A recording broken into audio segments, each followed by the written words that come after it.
السلام علیکم ورحمۃ اللہ وبرکاتہ۔ قصہ حضرت انس بن نضر کی شہادت کا۔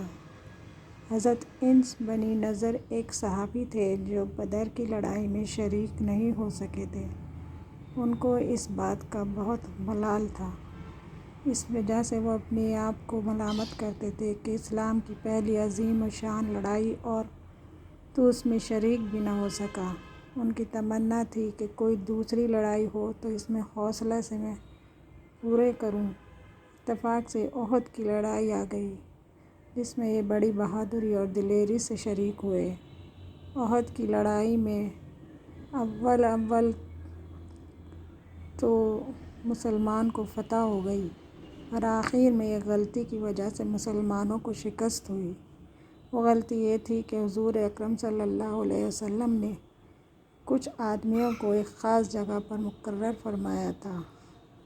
تم لوگ اتنے میں نہ کہوں اس جگہ سے نہ ہلنا، اور وہاں سے دشمن کے حملہ کرنے کا اندیشہ تھا۔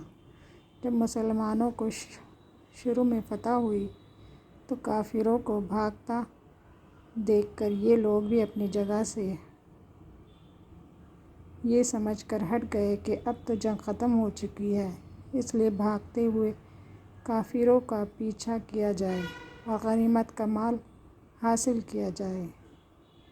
اس جماعت کی سردار نے اس بات کو منع کیا۔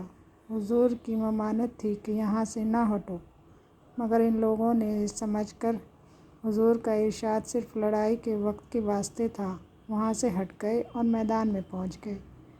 بھاگتے ہوئے کافروں نے اس جگہ کو خالی دیکھ کر اس طرف سے آ کر حملہ کر دیا۔ مسلمان بے فکر تھے، اس اچانک بے خبری کے حملے سے مغلوب ہو گئے اور دونوں طرف سے کافروں کے بیچ میں آ گئے، جس کی وجہ سے ادھر ادھر پریشان بھاگ رہے تھے۔ حضرت انس نے کہا کہ سامنے سے ایک دوسرے صحابی حضرت سعد بن معاذ آ رہے ہیں۔ ان سے کہا کہ اے سعد، کہاں جا رہے ہو؟ خدا کی قسم، جنت کی خوشبو احد کی پہاڑی سے آ رہی ہے۔